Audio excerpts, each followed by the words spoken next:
আল্লাহর রহমত আছে, আর এই রহমতটাকে গজবে পরিণত করে দেয়। আমার তো মনে হয় কোন মানুষের কোন হালাল টাকা আর কোন হালাল বৈধ সন্তান কোনদিন এমন কাজ করতে পারে না। কথা বলেন, হালাল টাকা ইসলাম তো বলে যে আদায়ের টাকা নষ্ট করা এটা একটা শয়তানের কাজ, এটা অপচয় করা একটা শয়তানের কাজ। কোন হালাল টাকা দিয়া কোন হালাল সন্তান এমন কাজ কোশ্চিন কালেও করতে পারবে না, পারবে? আচ্ছা, এটা যদি আমার না বোঝেন, একটা শুধু ছাল বোঝেন। একজন মানুষের একটা সন্তান, একজন মানুষের সন্তান কয়টা? একটা ছেলে সন্তান, 5-7 তলা একটা বাড়ি আছে। এই বাড়ির ভিতরে থাকার মতো এমন সুন্দর পরিবেশ আছে, যেটা তার মনে চায় সেটাই আছে। তারপরেও এই সন্তানটা যদি একটা বস্তির ইনের ঘরে যায় প্রত্যেকটা রাত্র বসবাস করে, সমাজের লোক আপনারা কি বলবেন বলেন তো? খারাপ ভাষায় বলবেন কিনা? যদি আরেকটু মানে লাইনের বাহিরে চলে যান, বলবেন ছেলেটা নেশাগ্রস্ত। বলবেন কি বলবেন না? কেন? বাবার এত বড় আলিশান ভবন, ভালো সুন্দর বিছানা পেয়ে যে ছেলেটা বস্তিতে ঘুমায়, সেটা যেমন ভালো সন্তান হতে পারে না, আল্লাহর দেওয়া নিয়ামত পাওয়ার পরে দেওয়াও যে আল্লাহর নিয়ামতকে অস্বীকার করে শয়তানের পথে চলে, সেও কোনদিন মুসলমানের সন্তান হতে পারে না। সেও কোনদিন কি হইতে পারে না? মুসলমানের সন্তান হইতে পারে না। হাজারো মদের বার অনেকের বাসায় চলবে এই রাত্রিতে, হাজারো ঢাকা শহরের অনেক বাসায় চলবে, অনেক বাসার ছাদের উপরে এমন কিছু ঘটবে যাগুলা কল্পনাও করা কিনা সম্ভব না। আল্লাহ এই সমস্ত আযাব থেকে, এই শয়তানের সমস্ত শয়তানিয়ত থেকে আল্লাহ তাআলা আমাদেরকে হেফাজত করে ঈমানের পথে আল্লাহকে বন্ধু বানায় চলার তৌফিক দান করুন সবাই বলে আমিন। আমি খারাপ কইলাম? কথা বলেন, খারাপ কইলাম? যদি খারাপ হয়ে থাকে তাহলে আপনারা পালন করেন আর আল্লাহর আযাবের অপেক্ষা করেন। আল্লাহ ছাড় দিবে তো ছেড়ে দিবে না, এটা বারবার বলি, আল্লাহ ছাড় দিবে তো ছেড়ে দিবে না। তার কারণ এখানে যা কিছু করবেন মানুষকে কষ্ট দিবেন। মাটি এটা বলে, এই তুমি আমাকে কাঁপাচ্ছ, আমার ভিতরে আইসা দেখো, আমিও তোমাকে এমন ভাবে কাঁপাবো সেদিন হাজারো চিল্লাইবা, আর কোনদিন কি আসবে না, কাজে আসবে না। এই জন্য আমরা গুনাহ করেন। আপনারা কি এটা ভালো করে জানেন নাকি? জানুয়ারি একটা শব্দ, যেটা খ্রিস্টানদের একটা মূর্তির নাম, সেই মূর্তিটার নাম হইল জানুস। সেই মূর্তিটার নাম কি? জানুস মূর্তি থেকে তারা জানুয়ারি শব্দটা আবিষ্কার করে রাখছে। তার কারণ জানুস এমন একটা মূর্তি, তারা মনে করে জানুস মূর্তিটার 2টা মাথা। আপনারা যদি আমার এই কথাগুলো বুঝতে একটু দেরি হয়, জুমার নামাজ পড়ে খাওয়া দাওয়া করে ঠান্ডা মাথায় গুগলে সার্চ করে দেখবেন জানুস বলতে কি বোঝায়। জানুস দেখবেন, এটা সার্চ করার সাথে সাথে আপনার মোবাইলের ভিতরে চলে আসবে, এটা জানুস মূর্তির 2টা মাথা আছে। যারা খ্রিস্টান ধর্মের অনুসারী, আল্লাহকে চিনে না, আল্লাহকে মানে না, তারা এই জানুস দেবতার পূজা করে। তারা 12টা বাজার আগেই মূর্তির এক মাথার সামনে যাওয়া তওবা তিল্লা করতে থাকে, গেছে বছরটা আমার খুব খারাপ গেছে, সামনের বছরটা যাতে আমার কি যায়, কথা বলেন না, ভালো যায়।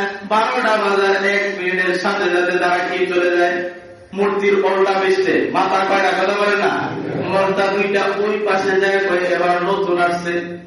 আবার এই মূর্তির আছে একটা ছবি, একটা চাবি আছে, কইটা বলে ভাগ্যের চাবি, বলে নাউজুবিল্লাহ। ভাগ্য পরিবর্তন করার মালিক কে? ভাগ্য পরিবর্তন করার মালিক আল্লাহ। এই জানুস দেবতা যারা এটার পূজা করে, এটা আবার 5টা সন্তান আছে, পদ্মা, পদ্মা ভাইয়া, ইন্দিরা, শোভা, এমন আরো কি আছে, কথা বলেন না, আর 5টা মূর্তি আছে, এটার সন্তান ভাবে। এইগুলার আরো অনেক ব্যাখ্যা আছে, এগুলো জানার আপনাদের প্রয়োজন নাই। তবে এতটুকু বলি যে জানুয়ারি শব্দটা মানুষ দিলে প্রাণে মনে বিশ্বাস করে এটাকে পালন করতে যায়। এবার বলেন তো, এরা মুসলমানের সন্তান হিসাবে এদের বন্ধু আল্লাহ না শয়তান? এই কথা বলেন, এদের বন্ধু আল্লাহ না শয়তান? কেননা তুমি এই 31শে ডিসেম্বরের রাত্র কেন উদযাপন করতে হবে? মুসলমান হিসাবে আল্লাহ পাক রব্বুল আলামিন তোমাকে 365টা নাইট আল্লাহ তাআলা দিয়েছে কি দেয় নাই? এই কথা বলেন, 365 নাইটের ব্যবস্থা কে করে দিয়েছেন? এই কথা বলেন, কে করে দিয়েছেন? আল্লাহ পাক রব্বুল আলামিন বলেন, খ্রিস্টান ধর্মের অনুসারী কেন হইবা? 365 দিনের ভিতরে আমি আল্লাহ পাক রব্বুল আলামিন এমন একটা রাত্র দিয়ে রাখছি যে রাত্রিটার নাম কদরের রাত্র।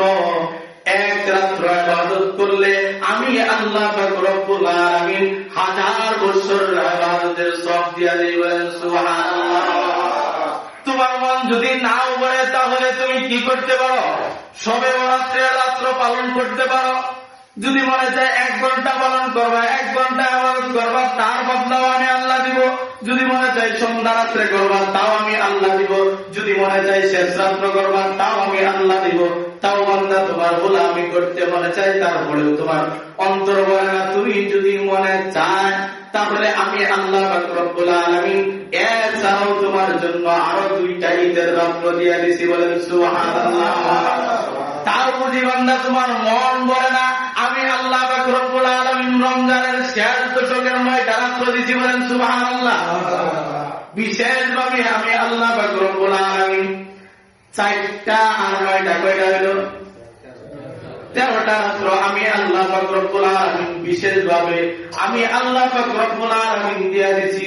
শুধু তাই নয়, তোমার যদি মন না ভরে আমি আল্লাহ পাক রব্বুল আলামিন বাকি আরো 353টা রাত্র আমি আল্লাহ তাআলা তোমার জন্য প্রত্যেক রাত্রিতে প্রথম আসমানে আয়েশা তাইকে বলিয়ে বললাম, তোর না কি প্রয়োজন, তোর না টাকার প্রয়োজন?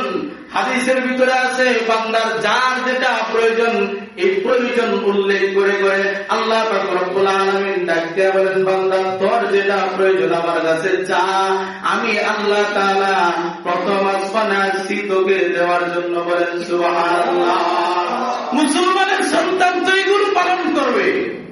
মুসলমানের সন্তান নাইট জাগতে যদি তার মনেই চা তাহলে এইটা করবে। আর তারা শুধু তাই নয়, তাদের বন্ধু বানায় দিছে। খ্রিস্টান আর ইহুদিদেরকে তারা বন্ধু বানায় দিছে। তার না হয় বলেন তো এই রাত্রিতে কোন ধর্মের ভিতরে আছে যে অবাধ নরনারী একসাথে মিলামিশা করা, অবাধ একসাথে নরনারী একসাথে থাকা?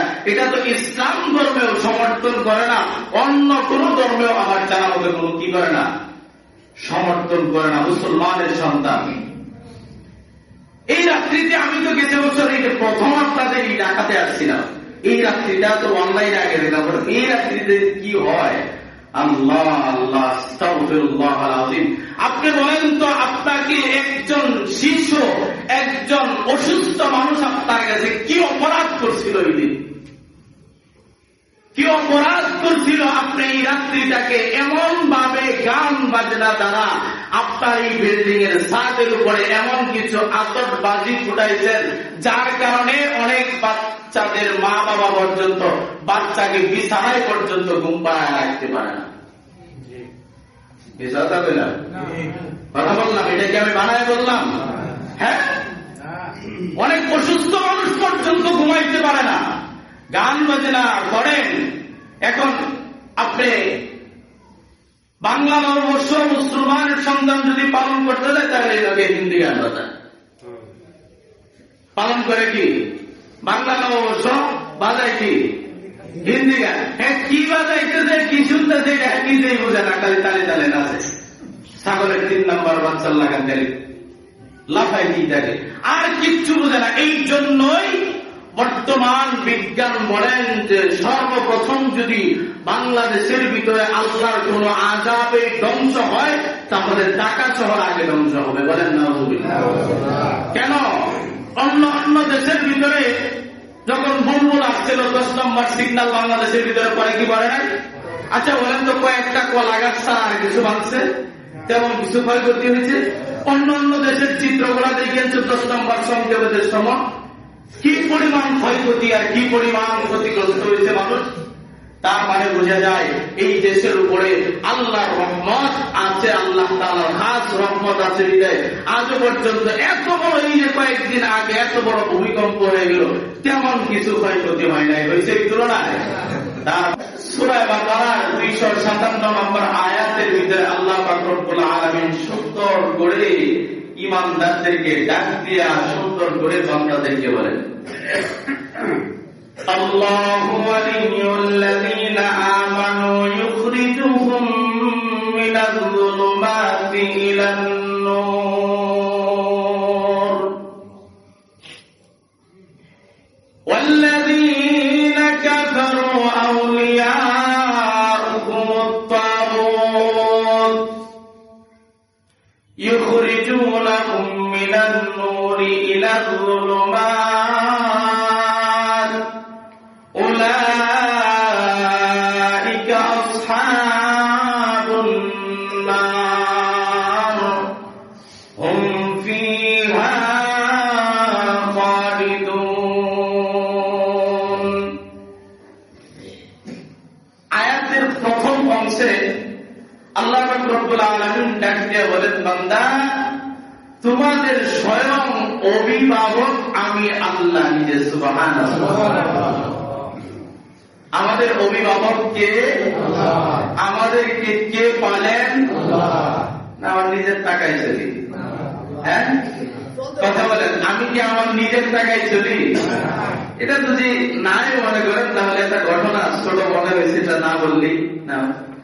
এক ব্যক্তি একদিন বাজারে যাওয়ার জন্য রওনা হয়েছে। তো রাস্তাঘাটে মুরব্বী লোক থাকলে জিজ্ঞাসা না, কি ব্যাপার বাবাজি কোথায় যেতেছেন? তখন ওই লোক বললেই তো পারতো, যে বলতেছে কয় আমি বাজারে যেতেছি একটা গরু কেনার জন্য। তো মুরব্বী লোক তো আল্লাহওয়ালা মানুষ, সে বলতেছে বাবাজি আপনি বাজারে যাইতেছেন গরু কেনার জন্য, একটু বললেই তো পারতেন যে আল্লাহ তাআলা যদি চায় ইনশাআল্লাহ একটা গরু কেনার জন্য আমি কি যাইতেছি? বাজারে যাইতেছি। এখন এই লোক মুরব্বী লোক তো তারা একটা ধমক দেওয়া বলে, মুরব্বী আপনি কি জানেন আমার পকেটে টাকা আছে, আমি টাকা দিয়ে গরু কিনবো, ইনশাআল্লাহ বলার কি আছে? বাজারে যায় খুব যত্ন সহকারে আলাপ আলোচনা করে দাম দর বললেই তো গরু কিনে, তাই না?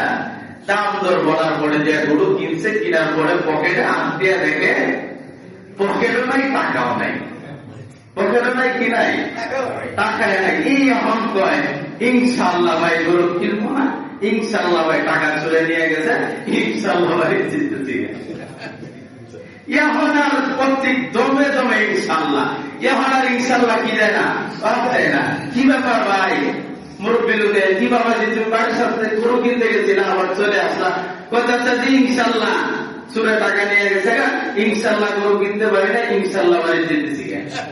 এখন আর ইনশাআল্লাহ তা মুখ দেয়া পাঁচ জায়গা প্রত্যেক কথার কথা ইনশাআল্লাহ। এখন এই ইনশাআল্লাহ যদি আগে বলতো আল্লাহর রহমত তার উপরে চলতো, বলেন তো দেখি এত বড় ক্ষয়ক্ষতি হইতো? কেন গেছে? তার দম্ভ আর অহংকারের কারণে তার এত বড় ক্ষয়ক্ষতি হওয়ার পরে দিয়া তারে আল্লাহ তাআলা শিক্ষা দিলেন যে আল্লাহর রহমত ছাড়া বিকল্প কোনো কি নাই, রাস্তা নাই। এটা এই জন্যই বললাম যে আমাদের অভিভাবক কে থাকার দরকার আছে। এই জন্যই আল্লাহ তাআলা বলেন, আল্লাহু ওয়ালিয়ুল্লাযীনা আমানু ইউখরিজুহুম মিনাজ-যুলুমাতি ইলান-নূর। হে আমার পাগল মুমিন বান্দারা, আমি তোমাদেরকে দুনিয়াতে কেমনি ভাবছো তোমাদেরকে এমনি আমি ছেড়ে দিয়েছি? না না, আমি আল্লাহ পাক রব্বুল আলামিন তোমাদেরকে ছেড়ে দেই নাই। আমি আল্লাহ পাক রব্বুল আলামিন তোমাদেরকে আমার দায়িত্ব হিসাবে আমি তোমাদেরকে 24 ঘন্টা রক্ষণাবেক্ষণের দায়িত্ব নেওয়ার পরে এরপরে সামান্য একটা দুনিয়াতে সামান্য সময়ের জন্য আমি আল্লাহ পাক রব্বুল আলামিন পাঠাইছি। বলেন সুবহানাল্লাহ।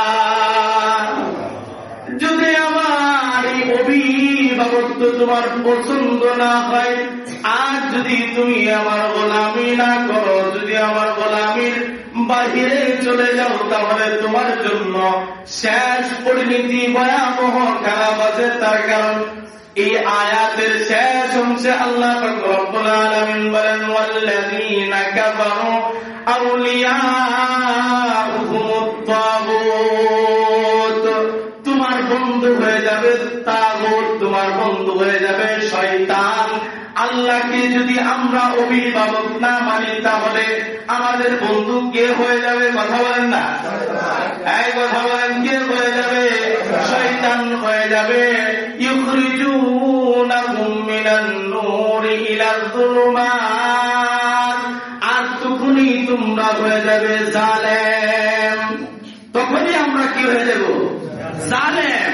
আল্লাহ আমাদেরকে ন্যায় পরায়ণ বাদশাহ হিসাবে আমাদের দায়িত্ব দিয়েছেন, আর আমরা যখন আল্লাহর অভিভাবকত্ব না মানব, তখন আল্লাহর উপরে জুলুম করলাম। কি করলাম না? কথা বলেন, কার উপরে জুলুম করলাম? আল্লাহর উপরে জুলুম করার কারণে আমরা জালেম হয়ে যাব। আল্লাহ পাক রব্বুল আলামিন বলেন, উলাইকা আসহাবুন নার, তোমাদের ঠিকানা হয়ে যাবে জাহান্নাম। যাদের অভিভাবক হয়ে যায় তাগুত, তাদের ঠিকানা হয়ে যায় জাহান্নাম। এর শেষ আয়াতে আল্লাহ পাক রব্বুল আলামিন বলেন, হুম ফিহা খালিদুন, আর তোমরা পশ্চিম কালেও হেদায়েত পাবেন না। বলেন নাউজুবিল্লাহ। এরপরে আর পশ্চিম কালেও কি পাবা না? হেদায়েত পাবা না, যদি বন্ধু চিনতে ভুল করো। যদি বন্ধু চিনতে কি করি? ভুল করি, তাহলে হেদায়েত নাও মিলতে পারে। তার কারণ একজন মানুষ গুনাহের কাজ করতে করতে গুনাহের কাজে লিপ্ত হয়ে যাওয়ার পরে এই মানুষটা যদি মারা যায়, বলেন তো দেখি এই মানুষটা হেদায়েত রত অবস্থায় মারো না গুনাহগার অবস্থায় মারা গেল? কথা বুঝেন না? বুঝে আমার গুনাহগার অবস্থায় মারা গেলেন। আর আপনি যদি গুনাহগার অবস্থায় মারা যান, আপনার ঠিকানা, কিছু মানুষ তো বলে এই মানুষটা না ঘরের ভিতরে মারা গেছে, যায় দেখি গুনাহের আসবাবপত্র ঘরের ভিতরে। বলে কি বলে না? এই মানুষটা না জিনা করতে গেছিল, এই মানুষটা না মজারও ছিল, সে মদ খাইত, এই মানুষটা না নিশাগ্রস্ত ছিল। এখন দুনিয়ার মানুষ আপনার সামান্য একজন মানুষ হিসাবে যদি আপনার চলার সার্টিফিকেট দিয়ে দেয়, একজন মজারু ছিল, যেই বেচারা মজারু একজন নিশাগ্রস্ত মানুষ, তার বন্ধু কি আল্লাহ না শয়তান? বুঝেন?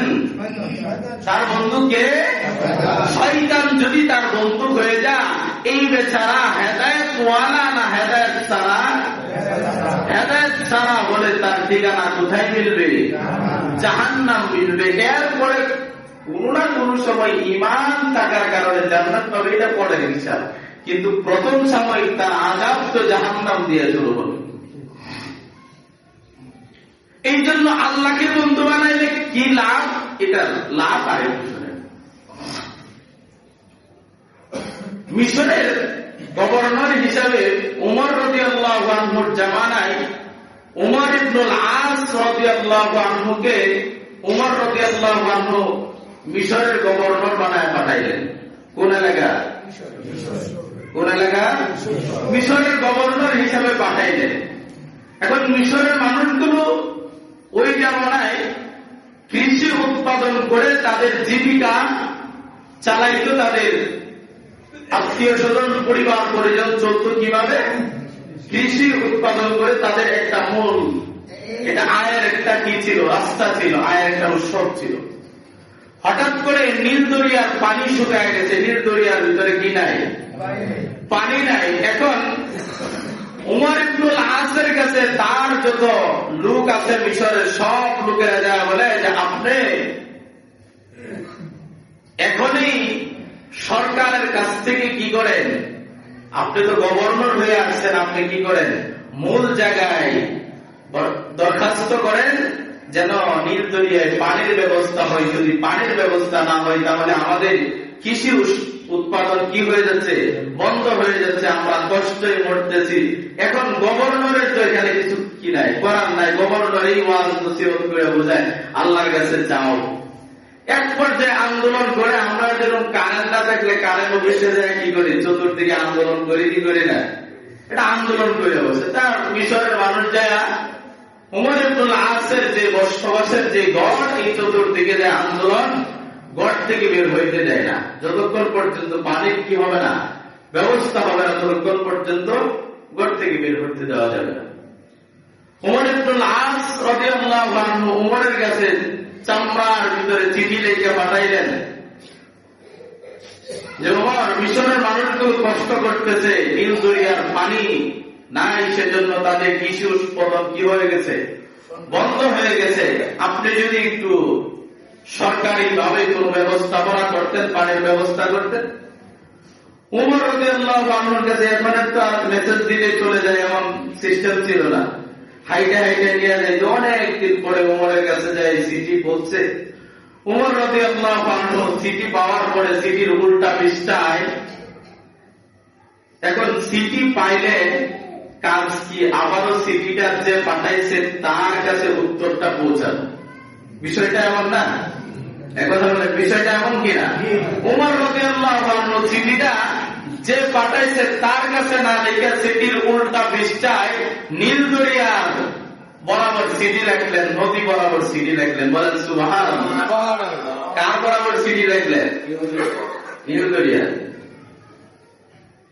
উমর রাদিয়াল্লাহু আনহু কি করলেন, চিঠির উল্টা পৃষ্ঠার ভিতরে সুন্দর করে নীল দরিয়ার বরাবর লিখলেন, হে নীল দরিয়া, আমি উমর বলতেছি মদিনা থেকে, আমি উমর তোমার বরাবর এই চিঠি প্রেরণ করতেছি। যদি তুমি আল্লাহর গোলামের জন্য, তোমাকে আল্লাহ তাআলা, আমি মানুষকে আল্লাহ তাআলা একমাত্র আল্লাহর গোলামের জন্য সৃষ্টি করেছেন।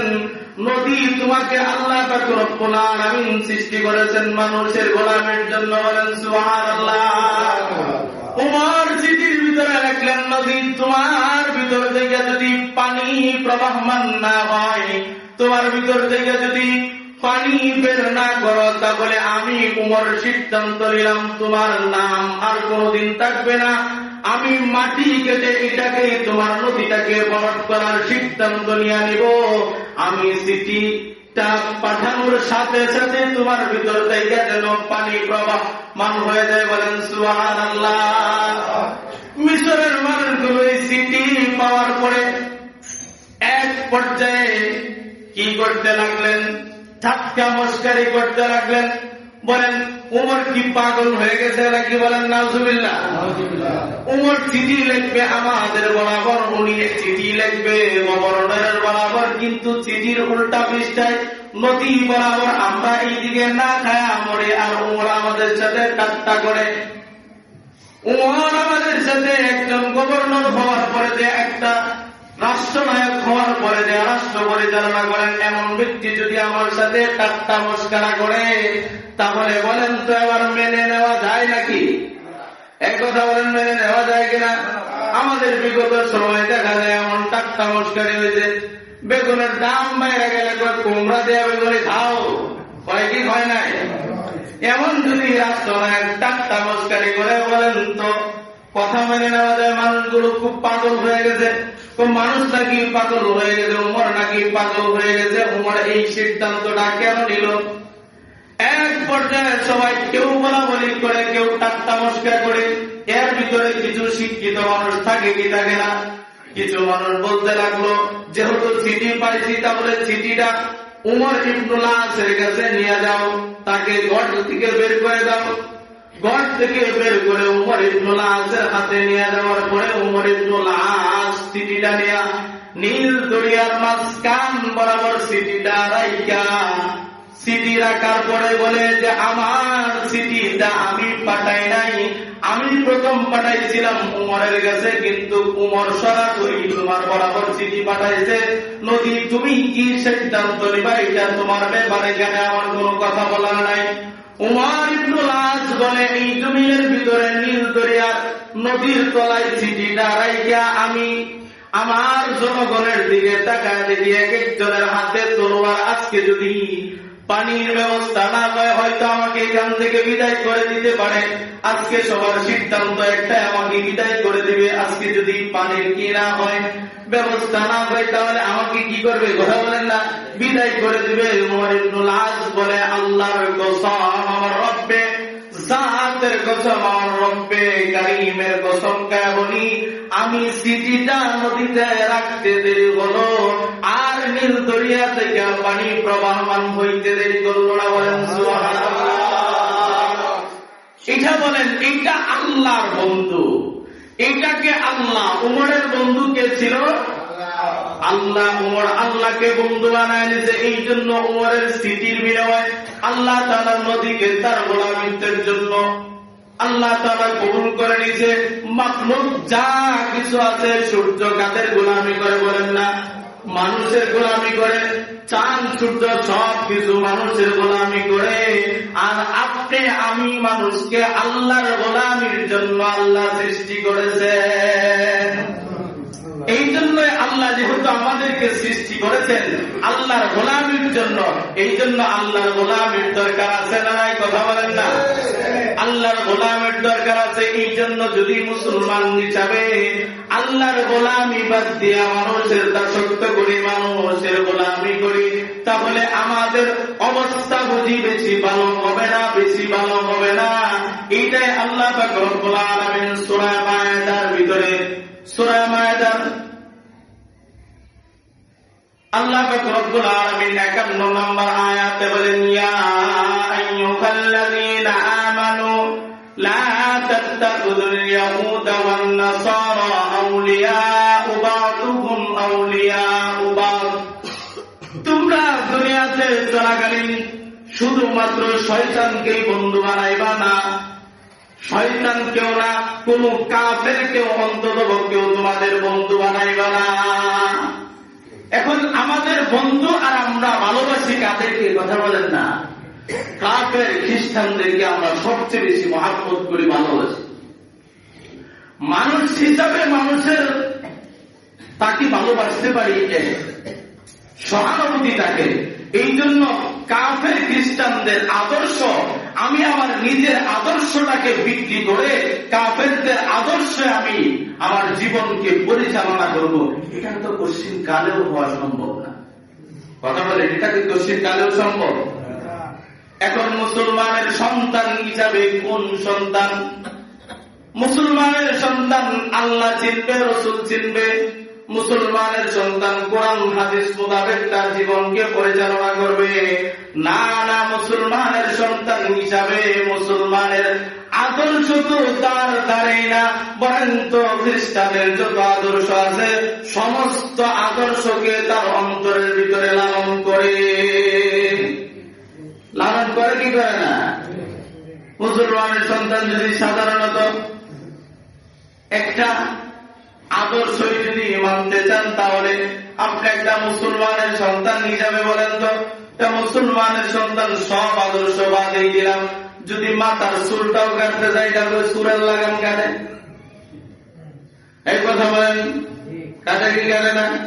এখন বলেন তো মুসলমানের হিসাবে পয়গম্বরের সুন্নাত অনুযায়ী এবার বলেন তো ইসলাম আপনাকে শিক্ষা দেয় কি দেয় নাই? আপনার মাথার চুল কেমনি ভাবে কাটবেন আপনার ইসলাম আপনাকে শিক্ষা দিচ্ছে কি দিচ্ছে না? এই কথা বলেন, আপনার ইসলাম আপনাকে শিক্ষা দিচ্ছে কি দিচ্ছে না? আপনার মাথার চুল কেমনি ভাবে কাটবেন আপনার, তার কারণ ইসলামটা তো আল্লাহ পাক রব্বুল আলামিন বলে দিয়েছেন, পুরা একটা কমপ্লিট একটা ধর্মের নাম ইসলাম। এটার ভিতরে অপূর্ণাঙ্গ বলতে কিছুই নাই। বলেন সুবহানাল্লাহ। আপনি বলেন তো ইসলামের এমন একটা বিষয় আছে যেটা আপনার মন মতো হয় না? আপনার মন মতো নাও হতে পারে, কিন্তু এটা তো ইসলাম আর জীবন ব্যবস্থার জন্য সব কিছুর সমাধান কোরআন হাদিসে আছে না নাই? এই কথা বলেন, সব কিছুর সমাধান কোরআন হাদিসে আছে না নাই? সব কিছুর সমাধান কোরআন হাদিসের ভিতরে আল্লাহ পাক রব্বুল আলামিন রেখে দিয়েছেন। তারপরে মানুষগুলো আল্লাহর গোলাম আর দাসত্বটা বাদ দিয়ে তারা খ্রিস্টানদের অনুসারী হয়ে তারা খ্রিস্টানদের কথাই নিজের জীবনকে পরিচালনা করে কি করে না? এই কথা বলেন, করে কি করে না? আমার কথাগুলো যদি আপনাদের বুঝে না হয় তাহলে আজকে কত তারিখ কথা বলেন? কথা বলেন, আজকে কত তারিখ? আজকে 26 তারিখ। আজকে 26 তারিখ। আর 2-3 দিন পরে 31 রাত্র, যেটা 12টা বাজার পর যখন ঘড়ির কাঁটাটা শূন্যর কোটায় চলে আসবে, 0-0 হয়ে যাবে, তখন বলেন তো এই দেশের ভিতরে এমন কিছু কালচার বাংলার জমিনে হবে কি হবে না? এই কথা বলেন, হবে কি হবে না? এটা মনে হয় আপনারা বুঝেন না। ফেরেশতা মানুষ, এই মাত্র আপনারা নাজিল হয়েছেন। হ্যাঁ, কথা বলেন, আপনারা এই মাত্র নাজিল হয়েছেন। আপনারা নিষ্পাপ আল্লাহ মানুষ, মান্ডার মানুষ তো কিচ্ছু বুঝেন না। যদি না বুঝেন তাহলে 5 দিন পরে বুঝবেন। এই কথা বলেন, বুঝবেন কি বুঝবেন না? তার কারণ আপনি আমি মুসলমান হিসাবে মুসলমানকে যদি জিজ্ঞানো যাইত, জিজ্ঞাসা করা যাইত, আজকে রবিউল আউয়ালের কত তারিখ? রবিউল আউয়াল মাস আপনি যারা বলছেন আপনারটা কি মিথ্যা হইব? কিন্তু আরবি হিসাবে এটা কোন মাস করে বলেন না? রজব মাস। রজব মাস। আজকে রজব মাসের 5 তারিখ। তার কারণ সে জানে না বিদায় আমার উপরে যায় যে আপনি কি মিথ্যা কথা বলবেন, আপনি তো হাসাই দেবেন, যা করবেন। এখন মুসলমান হিসাবে আরবি মাস হিসাবে আরবি তারিখটা জানা থাকার দরকার ছিল কি ছিল না? হ্যাঁ, মহল্লার ভিতরে কয়জন দেশে গেলে পাইবেন? কথা বলেন, সত্যিকার কয়জনকে মুসলমান হিসাবে দাবি করে? এবার বলেন তো কয়জনকে আরবি তারিখ জিজ্ঞাসা করলে, আরবি মাস জিজ্ঞাসা করলে বলতে পারবে? শতকরা মনে করেন যে 100 ভিতরে 4-5